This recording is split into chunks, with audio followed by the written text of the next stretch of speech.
Dave Seaman joins us for another Dave Day, Standard Speaker Sports Editor. And Dave, what a weekend for our local basketball teams. We have a ton moving on to the state playoffs, and MMI and Weatherly, they get the job done, win district titles. First time in a while. Let's start with MMI. The boys, they win the District 2 Single A Championship for the first time since 1973 with a victory over Susquehanna. But MMI played a great game, Dave, in winning the District 2 Championship over Susquehanna, and you had a great article talking about the what-ifs for MMI this season, where this team could have been, but they still seem pretty happy with how it ended up. Yeah, it's a stepping stone. There's no doubt about it. I mean, you have your primary player, Philip Ireel, was hurt most of the season.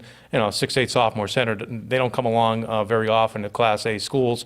MMI had them at the beginning of the year when they started, and they started the season 4-1, 4-2, getting ready for league play. I'm not saying they would have won every league game because they do have to, step up in competition when they have their crossover games against Division II of the Wyoming Valley Conference. But they would have been, they would have been competitive in a lot of games, and some of those games go their way.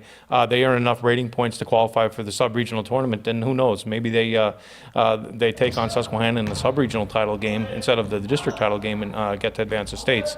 I know a lot of people are confused by that, by MMI not advancing. Susquehanna was a team that earned enough rating points. One team from District 2 gets to go in the sub-regional tournament. Now, if MMI had beaten some of the teams out by rating points, they would have been in the sub-regional tournament too. However, they weren't, so they made the best of their opportunity, got to the district tournament where they beat Susquehanna, and, MMI could hang their hats on that.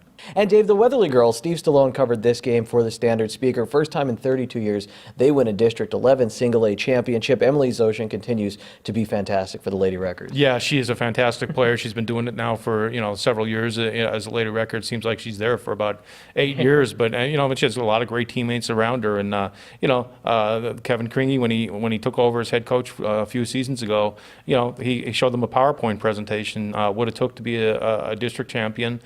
He showed them visuals of Martz Hall and said, that's where we want to get, that's where we want to be.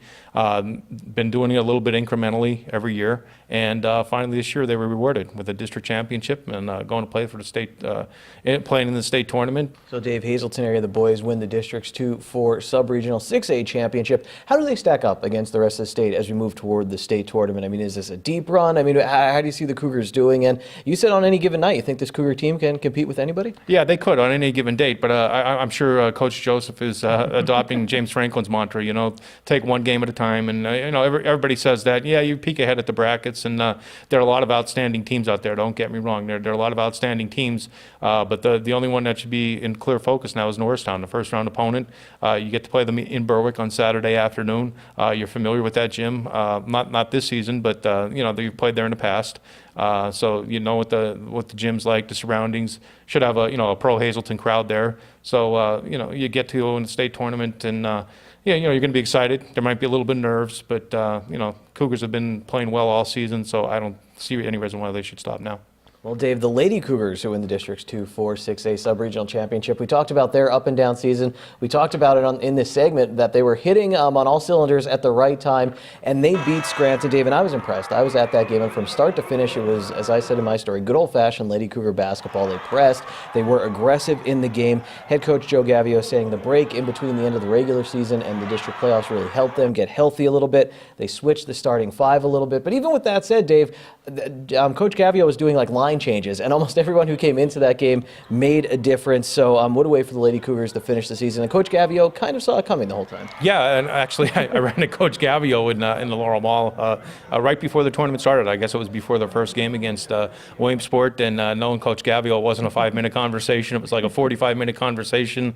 My family let them shop, and I talked to Coach Gav. But he told me, about the changes that he was making, and he said, we're healthy now, and typical Coach Gav, he was excited, ready to get going in the playoffs, and I think they picked up a little bit of steam there in the Williamsport game in the semifinals, and carried that right into the district final against Scranton. Scranton was a much bigger team than the Lady Cougars, but like you said, the Lady Cougars were able to get their press working. They were able to hit some shots so they can get into their press, which is the most important thing, and kudos to them. Well, Dave, the Wrestling State Championships will be this weekend. We have several local wrestlers that will be in Hershey. I talked earlier this year with Colin Fagley and Matt Lewandowski from Monoy area. Very focused, Dave. I think they're going to be all right this weekend. Maybe see both of them on the medal stand. Shane Noonan will lead some of the Cougars from Hazelton area out to Hershey. Yeah, Shane's the only one actually, representing his school this year. But Shane's had a fantastic season, fantastic career to this point, and what better way to end it than to go to States and Hershey? And you're a wrestler, that's where you want to end up your season. And Shane's going to work his hardest to get to the medal stand, because that's the ultimate prize. Well, Dave, thank you so much for your time this week. Remember, read his work in the Standard Speaker along with Steve Stallone. There's a lot going on right now, so you're going to want to pick up the newspaper or go to standardspeaker.com.